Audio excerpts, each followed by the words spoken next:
একবার এক ভক্ত ভিক্ষে করে একটা রুটি পেল। ক্ষুধায় ভগবানকে নিবেদনের কথা ভুলে যেয়ে তা মাত্র এক টুকরো মুখে দিলেন, আর স্মরণে আসলো ভগবানকে নিবেদন না করার কথা।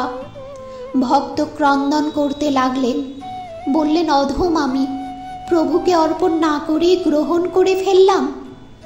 মুখে রুটি নিয়ে ক্রন্দন করতে করতে দুপুর গড়িয়ে রাত হয়ে এলো। তখন একটা ছোট বাচ্চা এসে বলল তার খুব খিদে পেয়েছে, সে ওই মুখের রুটিটাই খাবে। ভক্ত অনিচ্ছা সত্ত্বেও বাচ্চাটিকে দিলেন সেই মুখের রুটিটাই।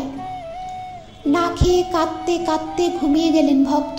ঘুমের ঘোরে স্বপ্নে তিনি দেখেন জগন্নাথ তাকে বলছেন, আমি তো খেলাম তৃপ্তি করে, তুই শুধু না খেয়ে থাকলি।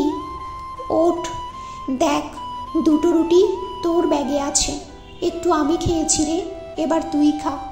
ভক্ত আর ভগবানের সম্পর্ক এমনই মধুর হয়, ভগবান শুধু মনের ওই ভক্তিটা ছাড়া যে কিচ্ছু চায় না।